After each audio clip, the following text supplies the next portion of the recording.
much. Welcome to our interview. I am Berke Kale from the Cat 3 Bet 1, and my interview people is the Hassan. Hassan. My name is Hassan Mohammed. I'm second year business administration. I am from Egypt. It is interview about the education migration. If you want, we can start. Yes, please. Yeah. There are different reasons for education migration. Yes. In general, what is the main purpose of the education migration? Well, thank you very much for the question and for the interview. Personally, I think this is a very nice question because it delivers different perspectives for the viewer. And personally, I consider myself as a education immigrant because I lived in Egypt and now I live in Turkey for this is my second year in Turkey, and this is for education. So I believe the different reasons for education is that maybe someone would like to see other cultures or have international experiences, and this of course adds up to first of all your personality, and second of all Education system. is exactly, one. Yeah. and also adds up to your CV and to your educational life. Another reason may be that the person would like to, his country, for example, does not have the same level of education. So he looks for another country, for example, like Turkey or the USA or something, to reach another level of education. Yeah. Let's move on to Yeah. next question. Next question: does education migration create problems in countries receiving migration? What are the most important problems for this? Well, first and foremost, I think it mostly depends on the country, how the regulations go, and how they tend to control these students. Though, from my perspective, I don't think it has had any negative effects on the countries. In fact, it brings richness to the country since international students from all over the world join the country and then they give in their experiences, their cultures, their ideas, their beliefs. So I think it enriches the country more, either economically or culturally. So I think it's more of a positive point than anything. According to your all experiences, what are your recommendations for the new education migrants? I believe that I would advise them to be more open to other cultures, to other languages, to other beliefs, so that they can learn and enrich themselves because that's the main reason that they came out of the countries from, and that's why they put themselves in an uncomfortable zone for them. So I believe they should open themselves more for other ideas and other perspectives of life. What kind of difficulties do people face when they change their country or their cities for high quality education opportunity? Well, now that's a difficult point actually. One of the reasons, of course, is the language barrier, especially if you're going to a country that Country. especially like for example here in Turkey, they mostly speak Turkish. So I think the language barrier is something. Also cultural barriers. For example, me, I did not have much of a cultural barrier at all since Egypt and Turkey has very similar cultures. Though, for example, if someone came from, let's say, Indonesia or someone came from like Uganda or something like that, he would definitely have much of a cultural shock. Yes. Did you research those universities or why did you choose Turkey? Yes, I chose Turkey because it had very common things between Egypt and Turkey in terms of culture and in terms of language too, even if it's a different language, but it's similar. And also in terms of financial issues and the environment here that Turkey provides. Okay. What kinds of policy or alternatives do countries need in order to provide more opportunities for the education migration? I believe that it should, of course, promoting their education, promoting their culture, promoting their language, with of course help in promoting for their education and immigration. That's for sure. And they should be open also for international students, as international students should also be open to the country that they belong to. As you Have some questions about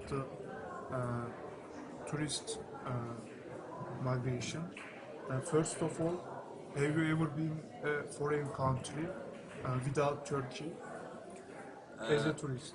As a tourist, I went to France before coming here to Turkey, so I have experience. Okay. Second question: do people need to learn the language of the country? You have just to learn like the basics language, like hi, hello, my name, how much, like the basics language, like the thing that you use daily, that will help you. But to learn the whole language, I don't think that it's useful because you will spend a lot of time learning language, so you will just waste your time. You can learn language after you visit that place or something. You, when you went to there, what kind of sentence do you know? Did you know Like for what? this country? This country, like I know Adam, like my name, Nekadar, Kashpara, Okay, like I know someone. okay. Another questions.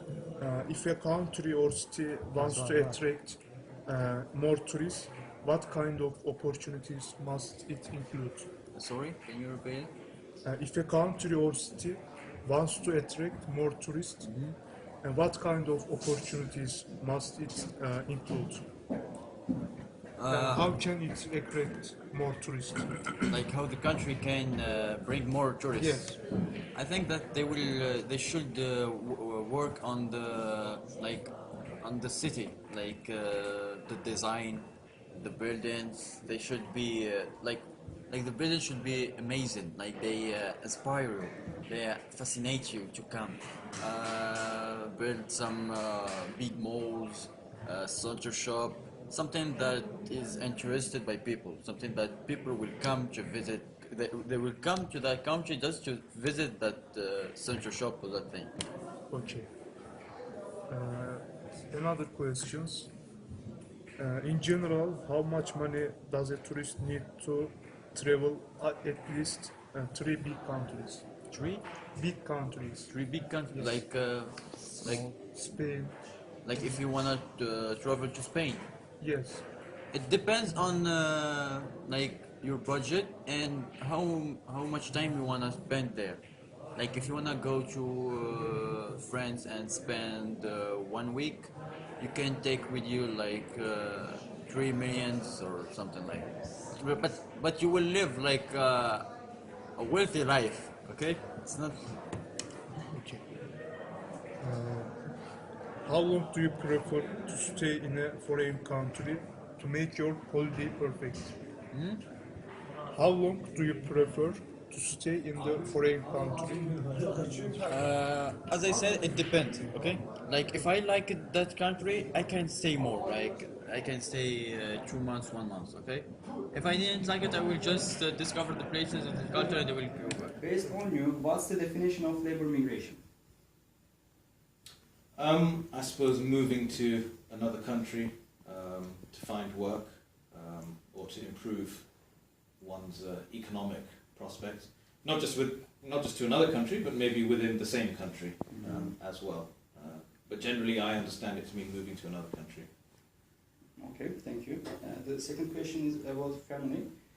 What's the impact of family on labor migration? I mean, for instance, imagine that a person who wants to migrate to abroad and his or her family don't want to send him or her.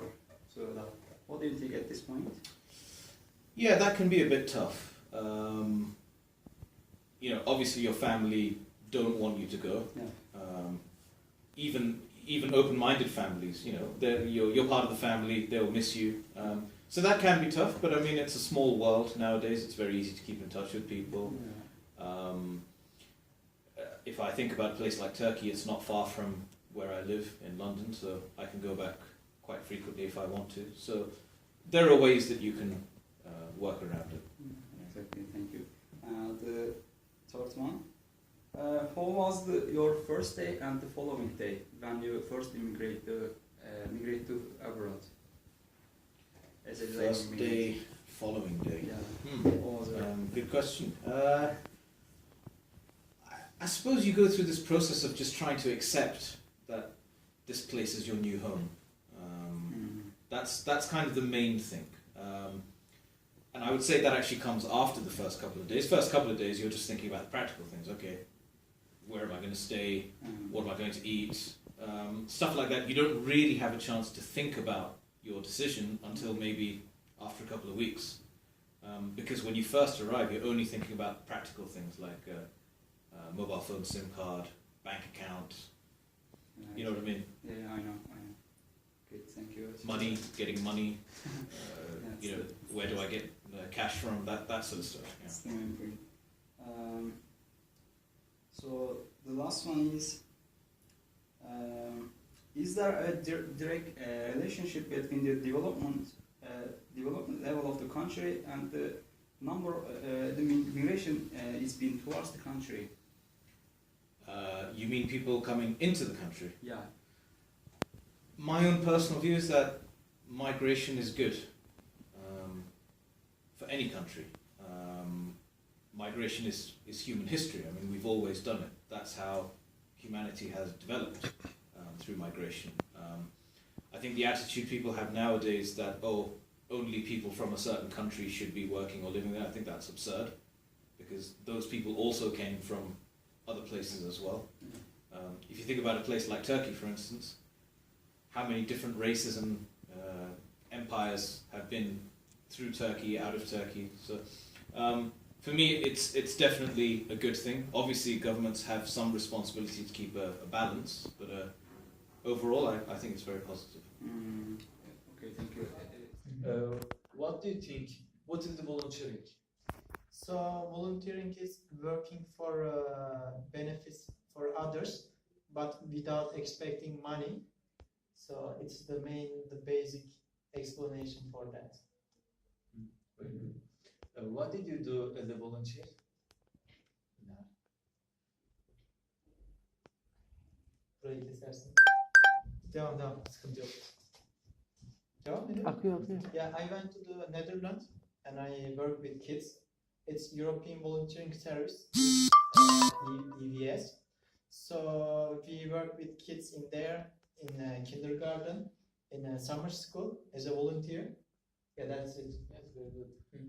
Did you give any education or games? Actually, it's kind of kindergarten. So we play with them, we make some paintings, blah blah. It's games. Yeah, it's more like the fun. I get it. All right. Did you face with any difficulties during your volunteering? Yeah, in there actually we were about 30 people from 18 different nations. So it's everybody was from a different country, different nation, and which means also different culture. So it's kind of different experience to communicate with them because each of them have their own mother language. So we were trying to speak in English with them. So it was kind of challenge for us. You say that there are a lot of people from different cultures, different countries. Yeah. How do you solve communication problems? Actually, we were together during 1 month in there, so we always push ourselves to communicate with them because you have to do that. You are living with them. You cannot use your mother language. It doesn't work in there. So after a while, you are getting used to it. It becomes normal for you. So in the first part, it's hard, but then you are getting used to it. Okay. I have two more questions. Yeah. Can you talk about good effects of volunteering? So in there, my personal confidence is increased because it's, as I told you before, it's challenge. So you are living in different country without away from your friends, away from your family. So you are trying to survive in there. So it's hard to live in there. Yeah, we face that. Thank you for You're welcome. Always.